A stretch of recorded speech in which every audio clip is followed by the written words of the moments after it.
جو ہم نے سب کام کرنا ہوتا ہے نا. آج تک کبھی ہوا ہے کہ کوئی شخص ہمارے باوجداد میں بھی رپورٹ ہوا ہو, کوئی شخص مسجد میں نماز کے لیے گیا ہو تو شیطان دروازے پہ آ کے فزیکلی کھڑا ہو جائے, آج تک میں مسجد ہی نہیں پڑھتا. اور یہ بھی نہیں ہوگا کہ اذان ہو اور آپ کے پاؤں آٹومیٹکلی مسجد کی طرف چل پڑے, یہ بھی نہیں, ورنہ تو جنت اور جہنم کا کنسیپٹ ختم ہو جائے گا.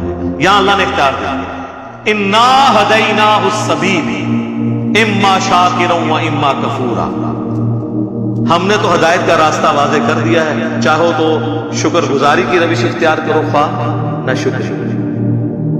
اچھا لیکن اس سے یہ بات نہ سمجھ لیجیے گا کہ اللہ کو کوئی پرواہ نہیں ہے. ٹھیک ہے, وہ گناہ گاروں کو بھی بخش دے گا, مجرمین کو بھی بخش دے گا, اور نیکوکاروں کو اس نے بخشنا ہے نہ, اس طرح. اور اکثر لوگ کہہ رہے ہوتے ہیں وہ جی اللہ نے ساڑھی نمازہ نہیں چاہیے.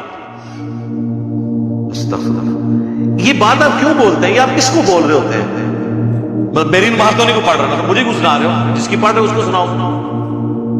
اللہ کی پڑھ رہے تو اللہ نے کب کہا ہے کہ مجھے تیری نمازیں چاہیے؟ کہیں کہا ہے؟ اللہ کہتا ہے تمہیں تمہارے لیے نمازیں چاہیے. اللہ نے تو کبھی کہا ہی نہیں کہ مجھے چاہیے.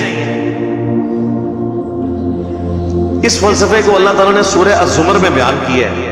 مسئلہ تقدیر بھی حل کرنے والی یہ آیت ہے, اور سارے مسئلے. یہ اکثر لوگ کہتے ہیں نا جو کچھ ہو رہا ہے نا جی اللہ کی مرضی سے ہی ہو رہا ہے جی, یہ اکثر آپ سنتے ہوں گے کہ دنیا میں جو کچھ ہو رہا ہے نا جی اللہ کی مرضی سے ہو رہا ہے. نہیں سر, ایسے نہیں ہے.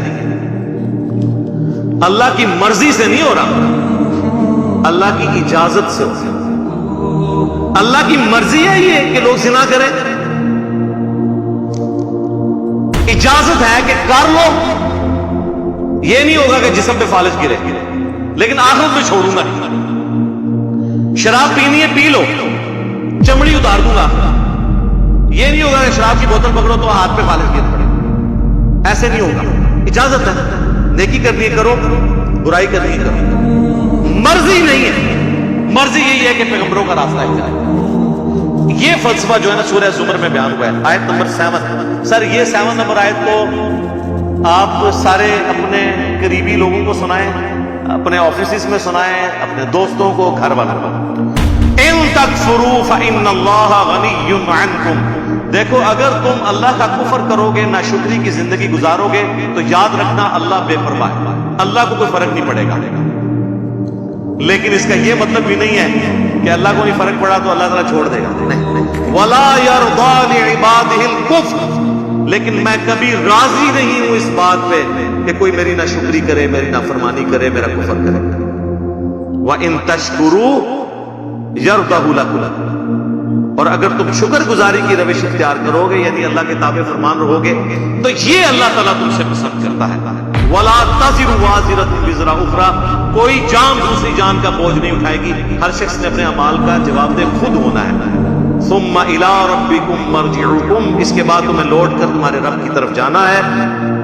فَيُنَبِّئُكُمْ بِمَا كُنتُمْ